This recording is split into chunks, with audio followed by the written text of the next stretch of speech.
Merry Christmas, Chiefs Kingdom, and happy Victory Day as the Chiefs knock off the Seahawks 24-10. And to be quite honest, it really wasn't this close as Seattle got its one touchdown in garbage time with just a couple minutes left to go. Chiefs handled their business throughout this one. They didn't play a perfect game, but considering the weather conditions and considering needing a win to stay pace with the Bills and with the Bengals, quite frankly, I thought this was what I would call a professional performance. You had a struggling Seahawks team coming to town that you should beat fairly easily, and that's exactly what happened. So kudos to Kansas City. I thought the defense played really well. The offense, if I had one complaint, there were kind of a lot of drops in this one, 3, 4, 5 drops. I don't know how many exactly, but some drops. But again, I mean, it's like catching a brick when the wind chill is below 0. So solid performance overall. Mahomes took care of the football, and the Chiefs were able to get it done. If you're fired up for another Chiefs victory, type W down in the chat. Get the dubs going as the Chiefs are now 12-3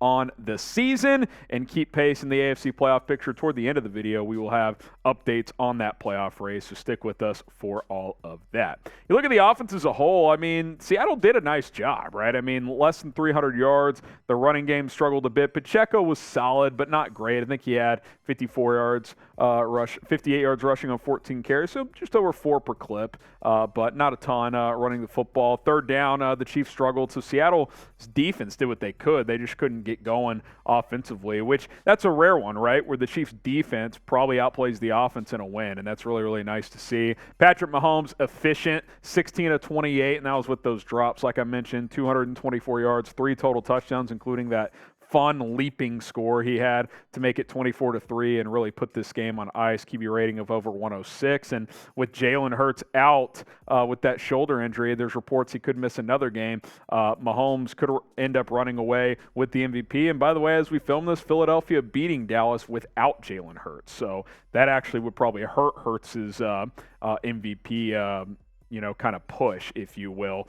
Travis Kelce, back-to-back 100-yard games, 6 catches, 113 yards. 4 straight games without a touchdown after going on an absolute run, but he's still having a fantastic season. Like I said, 2 straight 100-yard games. Good to see him kind of start to hit his stride as we get toward the final push here. Jerick McKinnon, I've been telling you guys for a couple weeks, he's a weapon. Only had 7 yards rushing, but caught all 3 of his targets for 31 yards and a touchdown. I mean, he's got 6 touchdowns in the last 4 games for this Chiefs offense. I mean, Jerick McKinnon is doing some things. I mean, he's doing really, really well for this football team. So I thought on a day where the Chiefs couldn't run the ball that effectively, they found a way to move the ball and score enough in a day where it's windy as hell, it's cold, it's frigid. So that was a nice performance for Kansas City as they take down Seattle 24-10. And we've kind of been asking for this, right? I've told you guys before, it's hard to put up a full 60-minute game. Like, that's not really that realistic, but they played controlled football for 4 quarters, and that's really, really impressive against a desperate Seahawks team that had to win to stay in the playoff hunt. Now, you look at the Seahawks offense against the Chiefs defense, actually had more yards, but 2 of 14 on third down. Great job, Spags and the boys. Had a couple sacks, so that was really, really good as well. The defense looked good. Which was really, really impressive. Now, which side of the football would you say was better? We'll talk more about the defense as a whole in just a little bit, but would you say it was O for the offense or D for the defense? Let me know what you guys think down in the comments. O for offense or D for defense. Again, more on the defense here in a little bit. Hey, shout out Rocket Money for sponsoring today's show. If you want to save money, use Rocket Money. Don't waste any money with unused subscriptions that you still have and may not even realize you're still paying for. Rocket Money, download the app, rocketmoney.com/ChiefsChat, is going to help you save some money because what Rocket Money does is it shows you all of your subscriptions in one place on one screen, and it's like, all right, hey, here's your Netflix subscription. You're paying X amount per month, Hulu, so on and so forth, and what you'll realize is, oh my God, I'm probably spending $150, $200 per month on subscriptions. I need to lower that cost. And if you decide you have some subscriptions that you no longer want or no longer use, all you got to do is click the cancel button next to said subscription and you'll be good to go. Get signed up today. Download the app, rocketmoney.com/ChiefsChat. You can stay on top of your upcoming bills, monitor your overall finances. I have a kid on the way in the spring. I got to start budgeting more than ever before. Rocket Money's helping me do that. rocketmoney.com/ChiefsChat. It is rocketmoney.com/ChiefsChat. decent day for Geno Smith, but a lot of this in garbage time. 25 of 40, 215.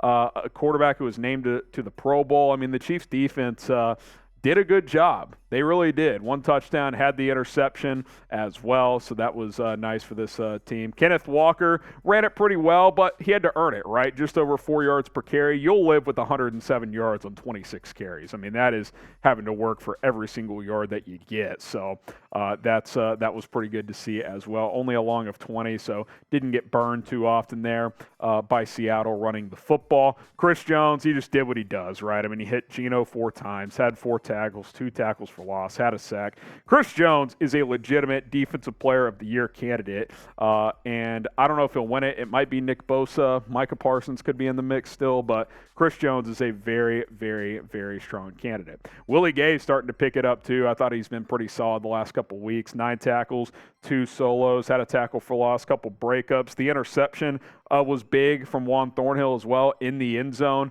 5 tackles, had that pick in the end zone. That was really kind of when you were like, all right, this game is over, right? When Juan Thornhill intercepted Geno Smith in the end zone. So I want to give Thornhill a lot of credit there. Had a breakup, the 5 tackles to go with it. So the defense is good. I mean, what can you say? Like, we've been waiting for a complete performance. This is pretty close to it. It's hard to put a very, very complete performance together, but you take down a team, it's really 24-3 with 2 minutes left. I don't care who you're playing in the NFL. And, you know, Seattle's been struggling, but that's still a team that's shown that they're capable this year. And I thought the Chiefs handled their business. For more Chiefs videos all season long, the latest news, rumors, post-game shows, live shows, we'll be live on Monday, 4 o'clock Eastern, 3 Central Time. Join us. All you got to do is subscribe. Join the movement here at the Chiefs Report. It's youtube.com/ChiefsTV. Don't miss any of our coverage as we have you guys covered every single day here on this channel.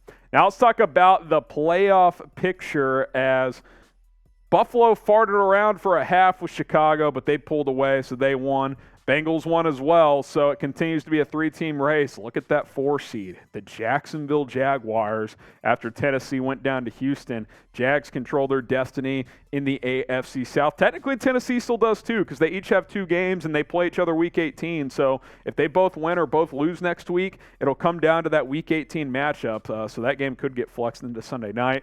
Baltimore at 10-5, and this is through the noon Central games on Saturday. So, you know, like the Chargers, for example, they still got to play. Dolphins got to play still. Raiders, Steelers, it's kind of an elimination game. Loser of that game's going to be out. So still a lot of football to be played. But at the end of the day, the Chiefs took care of their business, and with 2 weeks to go. And remember, Bills-Bengals next week. If the Bengals beat the Bills and the Chiefs win their final 2 games, the AFC runs through Arrowhead in the playoffs, and that can be a huge advantage when you're playing January football. So hopefully that ends up being the case. If you're Kansas City, control what you can control, and that's winning your last 2 games. Will the Chiefs get the number 1 seed in the AFC? Type Y for yes. Type in for no. Let me know down in the comments. Merry Christmas. I hope you guys enjoyed the get up. You know, Santa, he's got a drink as well. Let's give him a little beverage here. So shout out to all of you. Shout out to the kingdom. Merry Christmas, and we'll see you next time.